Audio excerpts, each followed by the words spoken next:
It's a once-in-a-lifetime event for our community. The NFL selects Green Bay, Wisconsin. And no one is getting you ready for the draft like Local 5. It's Titletown's turn. Presented by Gruber Law Office. One call, that's all. Hello and welcome to another episode of Titletown's turn to host the NFL Draft. Local 5, your home for complete coverage of all things draft. And tonight we are taking a look at a vital topic, transportation, and how Northeast Wisconsin will handle more cars on the roads and planes in the air. Ride shares, anyone? Local 5's Timothy Leteau joins us now live with more. Hello, Tim. Yeah, that's right, Michelle and Tom. So many people will be relying on rideshare drivers as the easy mode of transportation in an unfamiliar city. But what happens when the size of your city triples in population? Now, local rideshare drivers are telling me that there will be some unfamiliar settings for them and for some out-of-town rideshare drivers, but they say that there will be enough business to go around for everyone.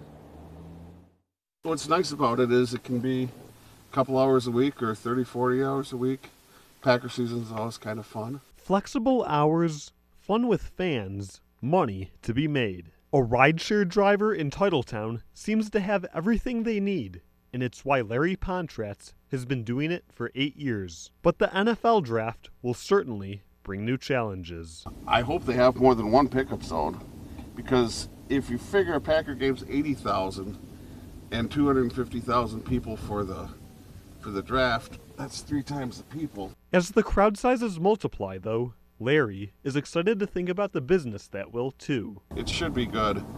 $500 to $1,000 a day if it goes the way I think it should. Our Uber driver for today, Carlos Almenarez, is hoping for an even bigger draft bonus. In a typical week, I make around $2,000 something, and I think with the NFL draft, I can make $1,000 more than that. And rideshare drivers aren't the only ones hoping for a fine payday from draft goers. Fox Valley cab owner and president Igor Lakin is hoping that his valley-based business will still feel the difference. It's a short-lived impact, but it's an impact. You're never going to turn away business. National rideshare companies will take up most of the business, but in addition to finding the right routes, Igor hopes to find those that need him most. Traffic is going to be horrendous. We're working right now with my staff to figure out the most advantageous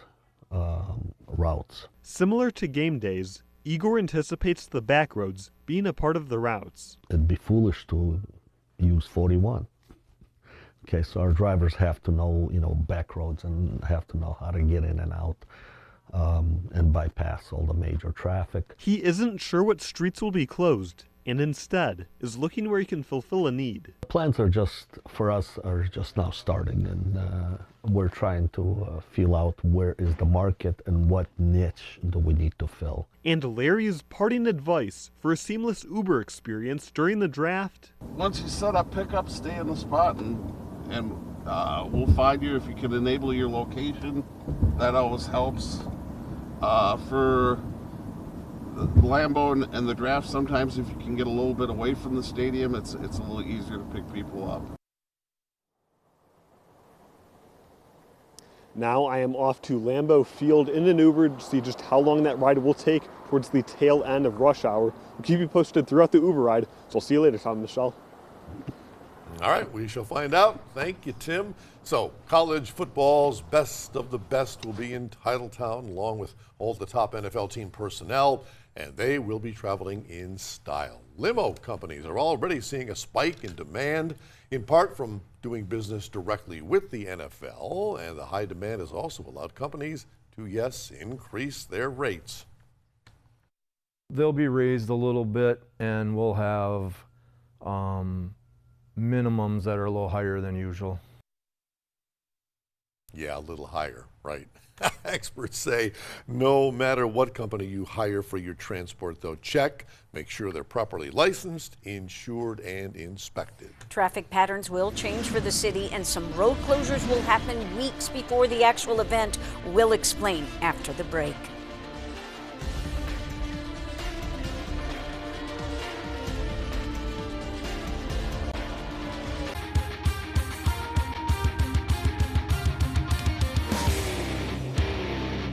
more than anything, just a culmination of all the emotions I've ever felt, working hard, growing to get to the point where I was, and I just couldn't do anything but thank, Jesus, bro. Thank God, bro, like, just because it's not usual that happens. It's something that's, divine. I mean, he put me in this position for a reason, and I feel like I got to utilize this platform for him, and I feel like it's nothing been crazier in my life, honestly.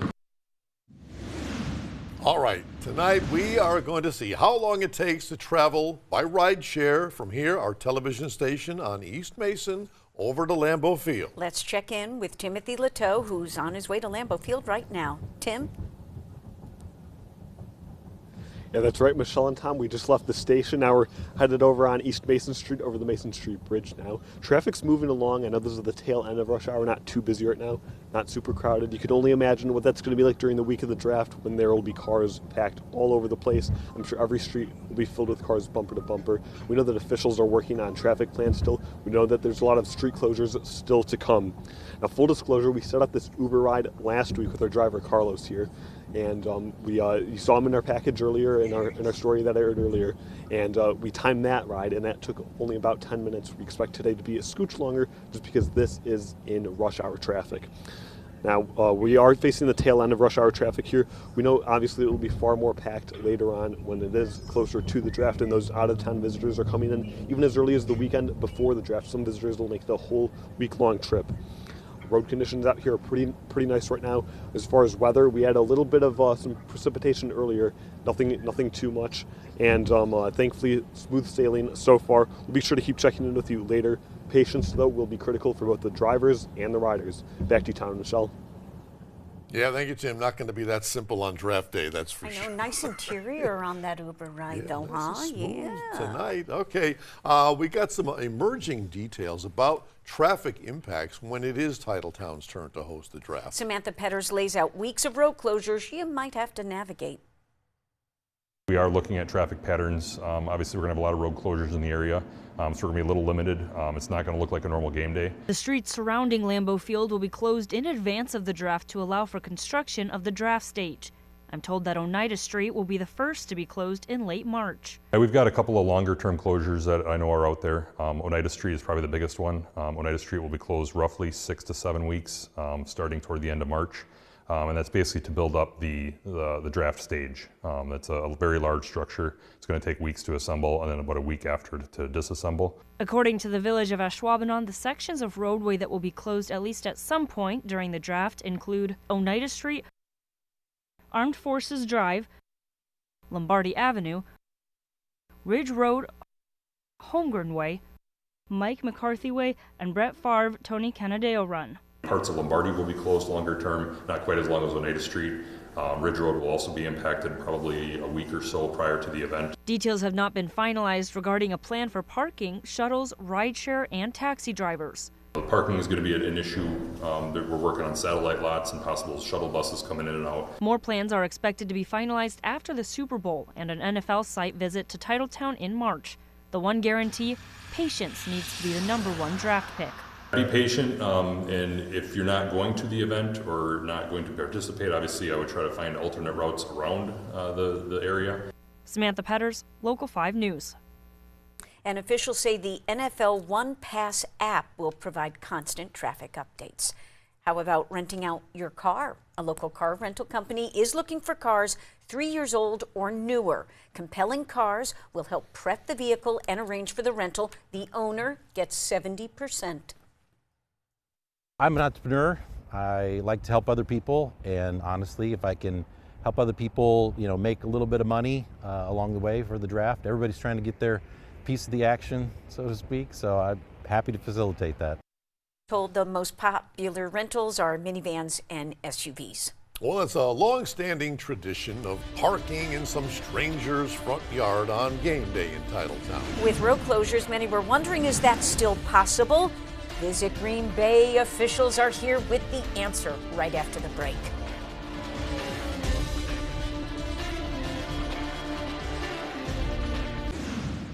Continuing our coverage tonight, a major construction project is underway on one of Northeast Wisconsin's most traveled highways. Wisconsin DOT is working to expand I-41 from 4 to 6 lanes. Drivers can expect lane and exit closures over the course of the next year or so at the very least.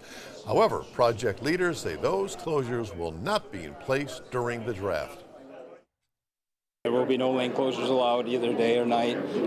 However, the interchanges that we are working on will be closed. So Ballard will be closed, and Wisconsin 15 will be closed. So those will still be closed. We still have work going on those during the draft week, just outside of I-41. So while travel will be at an all-time high across Northeast Wisconsin, parking, that is a whole nother ball game. The Packers and NFL say they will continue the long-standing tradition of parking on front lawns in Green Bay, but how exactly will it work? Snow might be covering the yards of neighborhoods off Lombardy Avenue, but residents are hoping that'll be replaced with cars in just a few months. I'll probably do what everybody else is doing, market-wise. John Carvillian has lived here for 9 years, selling parking on his and his neighbors' front lawns for Packers home games, now hoping that he'll be able to for the draft. Some people say they're blocking it off, others say, you know, they need the parking, so I don't know. I'm just going to wait and see what they come up with. Just a block down, Mitch Koski is in the same boat, wondering whether cars will be able to get to his lawn. I heard a rumor is they're closing off Lombardy and stuff for buses only, so we didn't know if we'd even be able to get cars in here. NFL officials have said that the official NFL Draft theater, or layout, will not be finalized until sometime after the Super Bowl. Both John and Mitch are planning to increase their prices if they're able to sell parking. No, I'm sure it'll be, I don't know. With all those people coming, I hope it's 100. That's what we'd have to figure out is what other people would be charging and trying to, you know, keep it comparable to them. But I'm sure that it would be increased just given the draft. As the snow melts and draft plans become set, those with prime real estate are hoping that the chance to make cash lands in their front yard. In Green Bay, Timothy Latow, Local 5 News. Now, for other NFL cities, it's kind of an unconventional idea to let a stranger park on your front lawn, but Green Bay has done it for years. Yeah, but this is not going to be just another game day over at Lambeau Field. Familiar face with us, folks, old friend Brad Toll, CEO of Green Bay, Discover Green Bay, to talk about how you can register your yard to become a parking lot. Brad, how did we get here from game day parking to now NFL parking? Well, it's an exciting thing in that the NFL really wants this whole event to really scream Green Bay. And nothing screams Green Bay more than game day parking on people's lawns. When we first were telling them about it and said we needed to know if they were going to allow restrooms, the NFL was like, what do you mean by restrooms? I said, well, they let you come in the house and use the restroom. That was something they couldn't even imagine.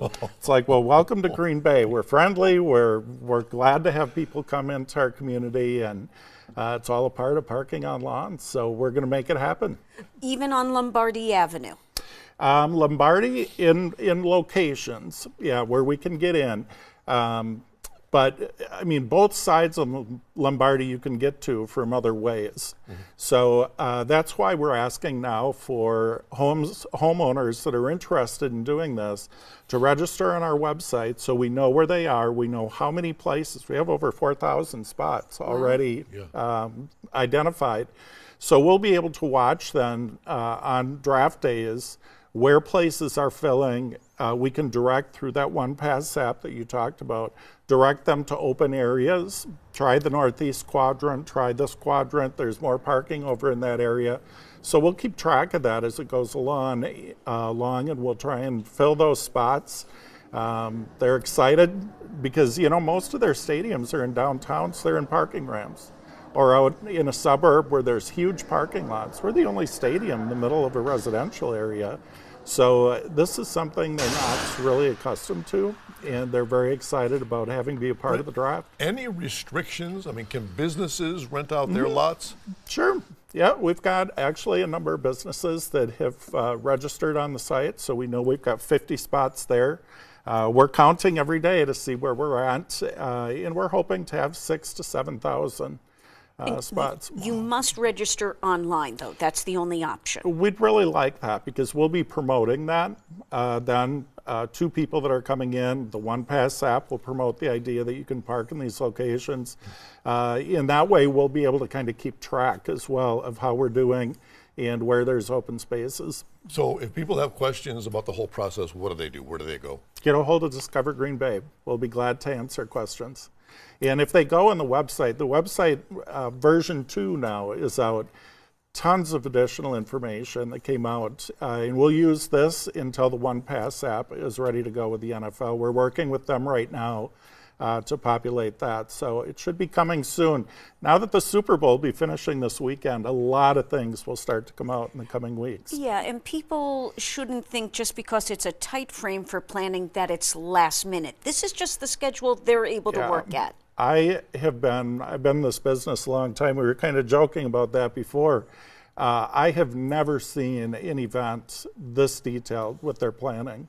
It's just blown my mind how detailed everything is. They don't leave anything to chance, and that's why they produce amazing events. So the draft is going to be incredible in Green Bay. Brad Toll, always good to have you. Thanks so much for stopping in. You're welcome. Great to be here. And rest up. Yes. Well, from the ground to the air, tonight we're continuing our coverage of transportation during the NFL draft. We'll check in with some of our region's airports after the break. So how will traffic be when it's Titletown's turn to host the draft? Some predict double the travel time. So to put the idea to the test, our Timothy Leteau took an Uber. We've been following him now from our station here on East Mason Street over to Lambeau Field, and Tim joins us once again live. Tim, where are you? Yeah, Tom and Michelle, on a Wednesday evening and some mild rush hour traffic at around 6:30. It didn't take too long to get from Mason Street over here to Lambeau Field, just about 10 minutes, we'd say. And we took some of the side streets too. That certainly helped avoiding being on Mason Street too long there in Ashland. So avoided Ashland and instead we took 9th. That was a real breeze to get through that way. And it's unclear what the level of congestion around Lambeau Field will be, though, as all traffic will certainly be headed this way during the week of the draft. We know that there are going to be some major road closures, as we talked about earlier in the show, not limited to Oneida Street, Ridge Road, and Holmgren Way. Some of those are going to be weeks in advance of the draft. What officials are saying will be longer-term closures. That's the wording that they're using.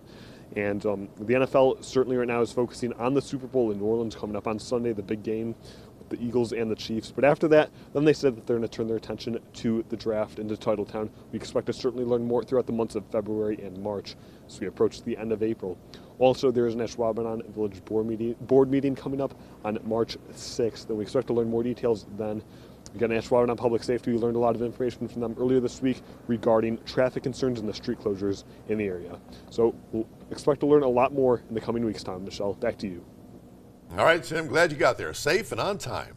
Okay, April, airports across the region, they are anticipating a lot of more planes when the draft does get here. And Local 5's Timothy Leteau's been looking at that angle and shows us how they're getting ready for takeoff. It might be the slow season for Northeast Wisconsin airports, but Appleton and Green Bay are already on the clock to secure as many flights as they can for the week of the draft. We're extremely aggressive. We're always meeting with the airlines, talking to them every opportunity we get, really pitching our airport, pitching our community, making sure that they know that we can accommodate additional traffic. Here at Green Bay Austin Straubel International Airport, leaders say that the biggest challenge in adding more flights is the airline's lack of available planes. It's difficult for the airlines to add flights. They simply don't have the aircraft. Airport officials say that by purchasing tickets early, passengers can do themselves and the airports a favor to show a high level of interest that will increase the number and capacity of planes for the draft. Go out and get those flights now. As we get closer, they're just going to get more expensive and more sparse.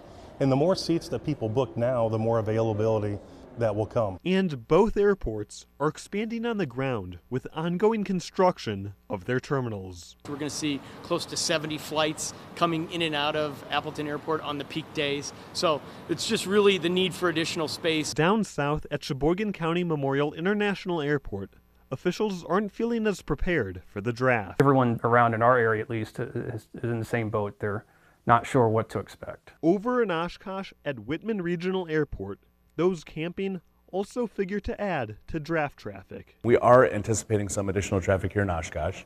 One of the factors that we're looking at right now is EAA has opened Camp Scholler for additional lodging options for the draft. We've heard estimates all over the place as far as how many aircraft are coming in for the event and how many, like specifically Green Bay and Appleton can accommodate. We can accommodate quite a lot of traffic here. Definitely helps to be in the know and be part of the planning process. With Ryder Cup, it was years of planning, and we've very much felt in the loop with everything. And it's a little bit of a guessing game with the draft this go around. In Sheboygan Falls, Timothy Leteau, Local 5 News. The FAA is expected to fill in some of the blanks during a draft-related conference call scheduled for later this month. And with the bulk of the plans for the draft still under wraps, new information for when it's Titletown's turn will be coming in fast and furious in the weeks ahead. And we will share it with you as we do our own digging with community leaders and business owners. So be sure to tune in to next week's show as our sports team dives into past Packers drafts from all angles. Until then, good night, Titletown.